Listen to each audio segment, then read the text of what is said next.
সাধারণত যখন কোনো আইনি নথির কথা বলা হয় তখন চোখের সামনে ঠিক কী ভেসে ওঠে? সম্ভবত শত শত পৃষ্ঠার নিরস কিছু শব্দ। ঠিক, মানে এমন সব খটোমোটে আইনি মারপ্যাচ যা সাধারণ মানুষের মাথার ওপর দিয়ে যায়, আর একটা চূড়ান্ত একঘেয়েমি তো থাকেই। একদম। বাইরে থেকে দেখলে এটা আর 10টা কোর্ট অর্ডারের মতোই মনে হবে। কিন্তু আজকের এই ডিপ ডাইভে আমরা যে নথিটা নিয়ে কথা বলতে যাচ্ছি সেটা একেবারে অন্যরকম। হ্যাঁ, কারণ একটু গভীরে গেলেই বোঝা যায় এটা আসলে একটা থ্রিলার, মানে রীতিমতো একটা লড়াইয়ের গল্প। ঠিক তাই। যারা শুনছেন তাদের জন্য একটু প্রেক্ষাপটটা পরিষ্কার করি। আজ আমাদের সামনে রয়েছে কেরালা হাইকোর্টের একটি রায়, 55 পৃষ্ঠার একটি বিশাল নথি। হ্যাঁ, 2026 সালের 22 জুলাই তারিখে বিচারপতি গোপীনাথ পি এই রায় দিয়েছেন।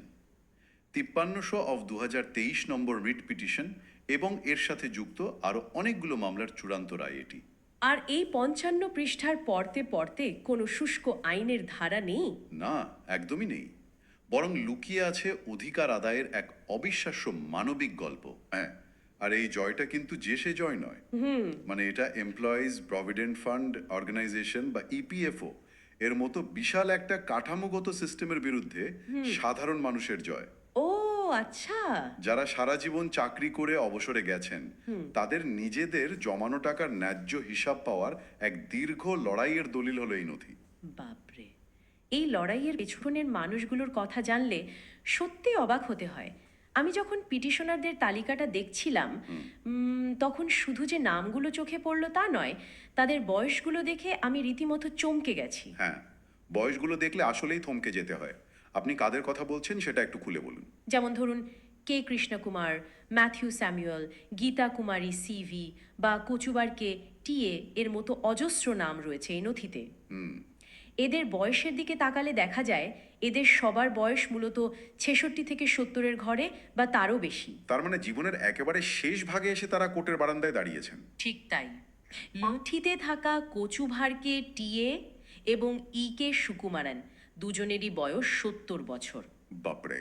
পি পদ্মনাভন এবং টি নারায়ণন এর বয়স 71 বছর। ডি জোসেফ যার বয়স 72 বছর। ঠিক আছে, চলুন বিষয়টি একটু ভেঙে দেখা যাক। বলুন। জীবনের এই পড়ন্ত বয়সে এসে একজন মানুষের তো শান্তিতে অবসর জীবন কাটানোর কথা, তাই না? একদম তাই। নাতি নাতনিদের সাথে সময় কাটানো, একটু বিশ্রাম নেওয়া, এটাই তো স্বাভাবিক। কিন্তু তার বদলে এই মানুষগুলো 3 বছরেরও বেশি সময় ধরে আদালতের বারান্দায় ঘুরে বেরিয়েছেন। মাসের পর মাস শুনানির জন্য অপেক্ষা করেছেন। হ্যাঁ, 70 বছর বয়সে এসে এই আইনি লড়াই চালিয়ে যাওয়াটা তো আমার কাছে অনেকটা 70 বছর বয়সে ম্যারাথন দৌড়ানোর মতো কঠিন একটা কাজ বলে মনে হচ্ছে। ঠিক। এখানে সবচেয়ে চমৎকার বিষয়টা হলো বয়সের এই ভার এবং শারীরিক নানা সীমাবদ্ধতা থাকা সত্ত্বেও তারা কিন্তু কেউই একা এই লড়াইয়ে নামেননি। একা নামেননি মানে? মানে তারা সংঘবদ্ধভাবে এই সিস্টেমের বিরুদ্ধে দাঁড়িয়েছেন। সংঘবদ্ধভাবে? তারা কি কোনো গ্রুপ হিসাবে কাজ করছিলেন? আমরা যদি পিটিশনারদের তালিকার দিকে একটু ভালোভাবে খেয়াল করি তাহলে দেখব রিট পিটিশন 5473 এর 1 নম্বর পিটিশনার হিসাবে একটা সংগঠনের নাম রয়েছে। তাই নাকি? কি নাম? প্রভিডেন্ট ফান্ড পেনশনার্স অ্যাসোসিয়েশনের Kerala state committee general secretary নিজে এর পিটিশনার। ওহো আচ্ছা, তার মানে এটা কেবল কয়েকজন ব্যক্তির বিচ্ছিন্ন কোনো রাগ বা হতাশা থেকে করা মামলা ছিল না। একদম না, এটি ছিল একটা অত্যন্ত সুসংগঠিত প্রচেষ্টা। আর আপনি যে ম্যারাথন দৌড়ের কথা বললেন, এই মামলার টাইমলাইনটা দেখলে বুঝবেন ম্যারাথনটা কতটা দীর্ঘ ছিল। টাইমলাইনটা ঠিক কেমন ছিল? 2023 সালের 17 ফেব্রুয়ারি এই মামলাটি প্রথম অ্যাডমিশন বা তালিকাভুক্ত হয়। 2023-এর ফেব্রুয়ারি, আর চূড়ান্ত রায় এলো 2026 সালের জুলাই মাসে। ঠিক ধরেছেন। দিনের পর দিন, মাসের পর মাস পেরিয়ে 2026 সালের 1 জুলাইয়ের চূড়ান্ত শুনানি হয়। আর শেষমেশ 22 জুলাই 2026 তারিখে আদালত রায় দেন। একবার ভাবুন, এই দীর্ঘ 3-3.5 বছরের অপেক্ষা একজন সত্তরর্ধ মানুষের জন্য কতটা মানসিক চাপের হতে পারে। তা তো বটেই। যে কোনো দিন হয়তো কোনো খারাপ খবর আসতে পারে, বয়সের কারণে অনেকেই হয়তো এই রায় দেখে যেতে পারবেন না, এমন একটা শঙ্কা তো থাকেই। সত্যিই তো, এতক্ষণ আমরা যে মানুষগুলোর কথা জানলাম তাদের বয়স আর ধৈর্যের যে পরিচয় পেলাম, এরপর স্বাভাবিকভাবেই যে প্রশ্নটা মাথায় আসে, ঠিক কী কারণে তারা জীবনের এই পর্যায়ে এসে এমন একটা বিশাল আইনি লড়াইয়ে নামতে বাধ্য হলেন? এই প্রশ্নের উত্তরটা নথির একেবারে শুরুতেই লুকিয়ে আছে। হ্যাঁ, আমি খেয়াল করেছি। এই ৫৫ পৃষ্ঠার নথির একেবারে শুরুতেই পারভিন কোহনের শেয়ার করা একটা বিশেষ নোট সংযুক্ত আছে। নোটটা আমার কাছে বেশ ইন্টারেস্টিং লেগেছে, কারণ এটা পুরো মামলার মূল বিষয়বস্তুকে এক লাইনে তুলে ধরেছে। নোটে ঠিক কি লেখা আছে? নোটে ইংরেজিতে লেখা আছে, আমি পড়ে শোনাচ্ছি। Hearty congratulations, pre-019-2014 retirees who were contributing towards PF on actual salary have been allowed the benefit as per RC Gupta judgment. হ্যাঁ, এর মানে হলো 2014 সালের 1 সেপ্টেম্বরের আগে যারা অবসর গ্রহণ করেছেন এবং যারা তাদের প্রকৃত বেতনের উপর পিএফে অবদান রেখেছিলেন, হ্যাঁ। তাদের আরসি গুপ্তা রায়ের ভিত্তিতে সুবিধাটা প্রদান করা হয়েছে। দাঁড়ান দাঁড়ান, এই আইনি খটমটে শব্দগুলো আমার মাথার ওপর দিয়ে যাচ্ছে। এই অ্যাকচুয়াল স্যালারি বা প্রকৃত বেতনের বিষয়টা আসলে কি? আচ্ছা, আমি বুঝিয়ে বলছি। মানে এটা কি নিশ্চয় কি কোনো সাধারণ ক্লারিক্যাল ভুল ছিল, নাকি এর পেছনে আরো বড় কোনো কাঠামোগত সমস্যা লুকিয়ে ছিল? তারা তো নিজেদের জমানো টাকাই ফেরত চাইছেন, তাই না? ঠিক। তাহলে ইপিএফও কেন সেটা আটকে রেখেছিল?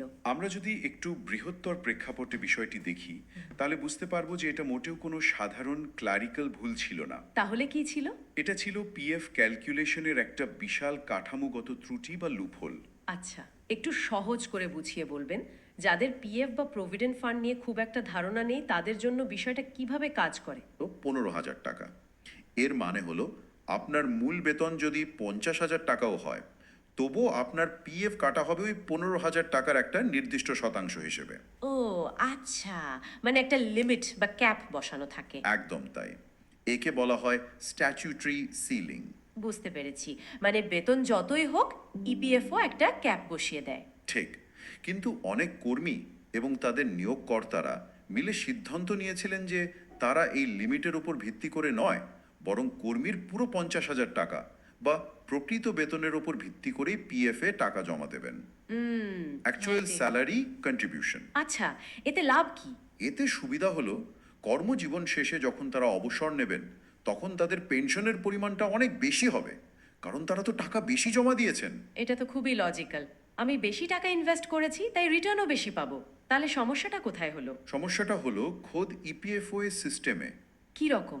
যখন এই মানুষগুলো অবসরে গেলেন এবং নিজেদের বেশি জমা দেওয়া টাকার উপর ভিত্তি করে বেশি পেনশনের দাবি করলেন, তখন ইপিএফও বলতে শুরু করলো, না, আমাদের সিস্টেমে তো 15,000 টাকার সিলিং দেওয়া। মানে তারা বলল, আপনারা বেশি টাকা জমা দিলেও আমরা সেই সিলিংয়ের হিসেবেই আপনাদের পেনশন দেব। কি সর্বনাশ! আমি যদি বিষয়টা একটা উদাহরণের মাধ্যমে ভাবি, ধরুন আমি একটা ক্রিকেট ম্যাচের ভিআইপি গ্যালারির টিকিট কেটেছি অনেক টাকা দিয়ে, কিন্তু ম্যাচের দিন স্টেডিয়ামে যাওয়ার পর কর্তৃপক্ষ আমাকে বলছে, না ভাই, আমাদের কম্পিউটার সিস্টেমে শুধু সাধারণ গ্যালারি টিকিটের এন্ট্রি আছে, আপনাকে সাধারণ গ্যালারিতেই বসতে হবে। হ্যাঁ হ্যাঁ, একদম। অথচ আমি তো ভিআইপি টিকিটের টাকাই দিয়েছিলাম। ইপিএফও কি ঠিক এই কাজটাই করছিল? চমৎকার একটা উদাহরণ দিয়েছেন। হ্যাঁ, ঠিক এই কাজটাই হচ্ছিল। আপনি ভিআইপি টিকিটের টাকা দিয়েছেন, কিন্তু আপনাকে বাধ্য করা হচ্ছে সাধারণ গ্যালারিতে বসতে। এটা তো মেনে নেওয়া যায় না। যে কর্মীরা বছরের পর বছর তাদের কষ্টের উপার্জনের একটা বড় অংশ প্রকৃত বেতনের উপর ভিত্তি করে পিএফে জমা দিয়েছেন, তাদের সেই জমানো টাকার সঠিক মূল্যায়ন ইপিএফও করছিল না। এটা তো রীতিমতো অন্যায়। কিন্তু পারভিন কোহেলির নোটে যে আরসি গুপ্তা জাজমেন্টের কথা বলা হলো, সেটা তাহলে কি? এই আরসি গুপ্তা জাজমেন্ট হলো সুপ্রিম কোর্টের একটা ঐতিহাসিক রায়। আচ্ছা। এই রায়ে সুপ্রিম কোর্ট পরিষ্কারভাবে জানিয়ে দিয়েছিল যে যদি কোনো কর্মী তার প্রকৃত বেতনের ওপর পিএফ জমা দিয়ে থাকেন এবং নিয়োগকর্তা যদি সেটা যথাযথভাবে কেটে ইপিএফওতে জমা দিয়ে থাকে, তাহলে ইপিএফও কোনোভাবেই তাকে সেই সুবিধা থেকে বঞ্চিত করতে পারবে না। ও, তার মানে সুপ্রিম কোর্টের রায় তো এই প্রবীণ নাগরিকদের পক্ষেই ছিল। হ্যাঁ, সুপ্রিম কোর্ট পরিষ্কার বলে দিয়েছিল যে প্রকৃত বেতনের ভিত্তিতেই তাদের পেনশন দিতে হবে। তাহলে আবার কেরালা হাইকোর্টে আসার কি দরকার পড়লো? মুশকিল হলো, সুপ্রিম কোর্ট রায় দেওয়ার পরও তৃণমূল পর্যায়ে অর্থাৎ ইপিএফও এর বিভিন্ন আঞ্চলিক অফিসে সেই রায়ের বাস্তবায়ন হচ্ছিল না। কেন? সুপ্রিম কোর্টের রায়ের পর তো আর কোনো কথা থাকার কথা নয়। কারণ বিউরোক্রেসি বা আমলাতন্ত্র ইপিএফও নানা ধরনের নতুন সার্কুলার জারি করে আইনি মারপ্যাচ তৈরি করে এই পাওনা আটকে রাখছিল। বাপরে। বিশেষ করে 2014 সালের 1 সেপ্টেম্বরের আগে যারা অবসর নিয়েছেন তাদের ক্ষেত্রে নানা রকম শর্ত জুড়ে দেওয়া হচ্ছিল। বলা হচ্ছিল আপনারা অমুক ফর্ম পূরণ করেননি, তমুক ডেডলাইনের মধ্যে আবেদন করেননি, এরকম হাজারো অজুহাত। মানে সোজা কথায় অধিকারটা আইনে স্বীকৃত হওয়ার পরও সেটাকে আটকে রাখার একটা প্রাতিষ্ঠানিক চেষ্টা চলছিল। একদম ঠিক। আর সেই কারণেই বিচারপতি গোপীনাথ পি কেবল একটি একক রিট পিটিশনের রায় দেননি।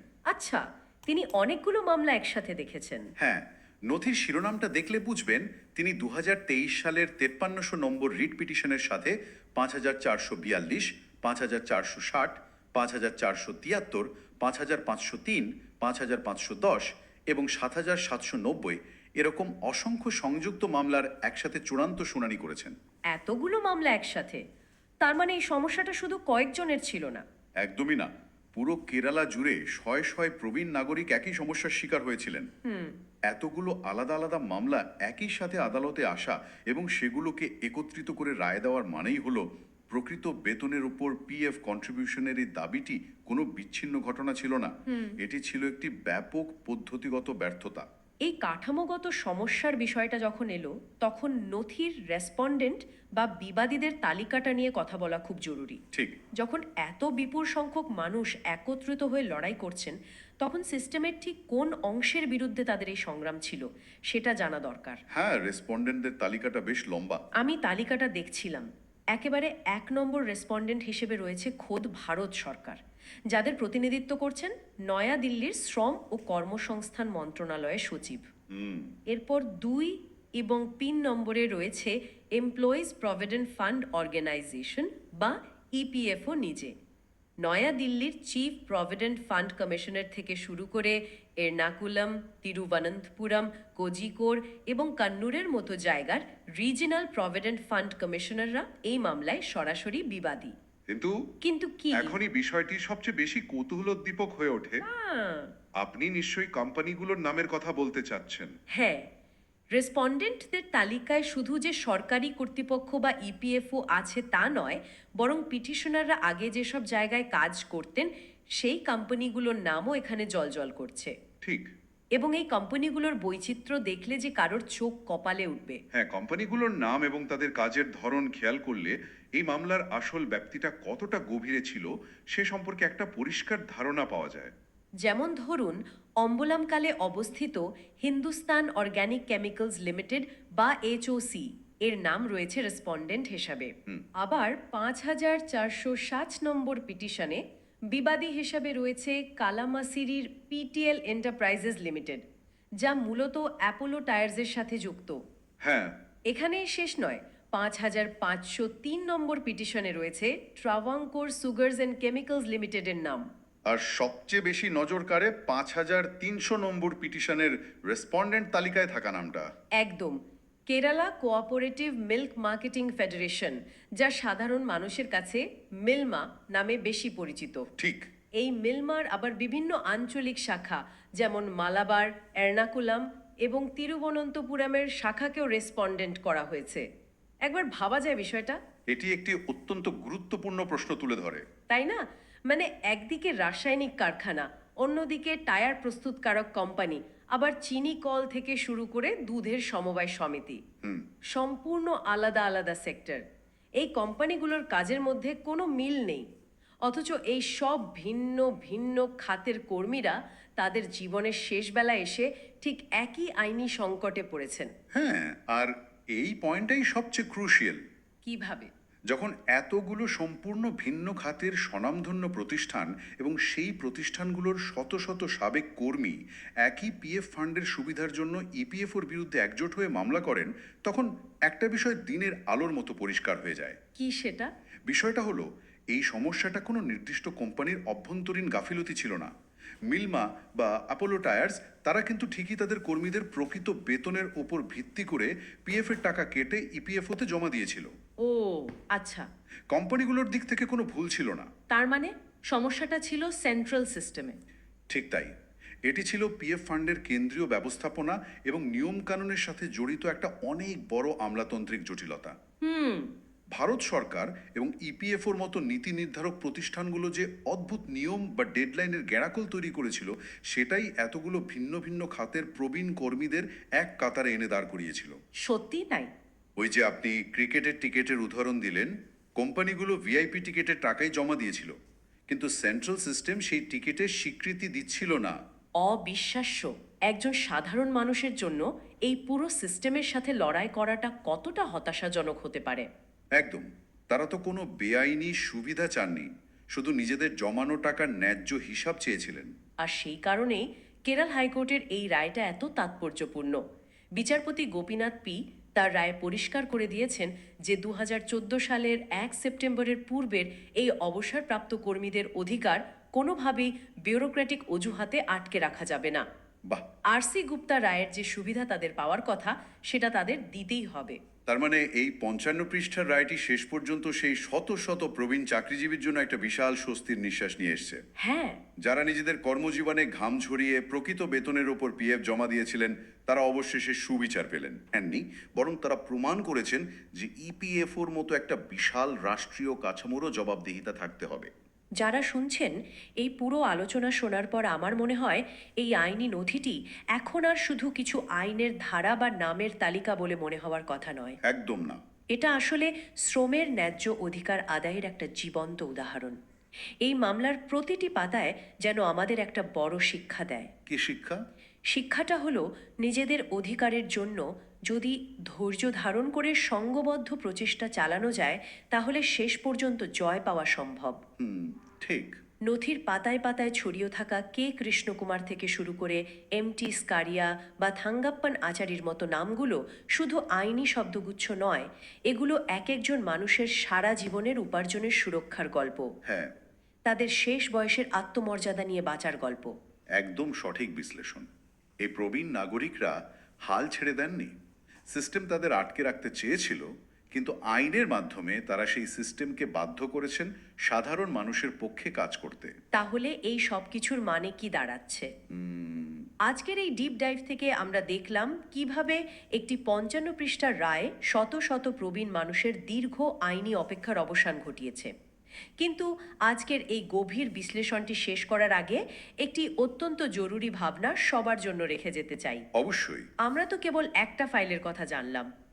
একটা 55 পৃষ্ঠার ফাইলের ভেতরেই যদি শত শত বয়স্ক মানুষের 3 বছরের রক্তজল করা আইনি লড়াইয়ের এমন একটা বিশাল গল্প লুকিয়ে থাকতে পারে, তবে একবার ভেবে দেখুন তো, এমন আরো কত হাজার হাজার ফাইলের নিচে সারা দেশের অসংখ্য শ্রমজীবী মানুষের সারা জীবনের সঞ্চয়ের অধিকার পাওয়ার অপেক্ষা নীরবে চাপা পড়ে আছে। সত্যি তো।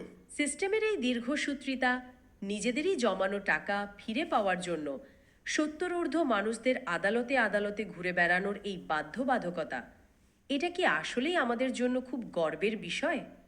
এই প্রশ্নটাই আজ সবার ভাবনার জন্য রেখে গেলাম। অত্যন্ত প্রাসঙ্গিক একটা প্রশ্ন। সবাইকে ধন্যবাদ আমাদের সাথে এই আইনি নথির গভীরে ডুব দেওয়ার জন্য। দেখা হবে আগামী কোনো বিশ্লেষণে।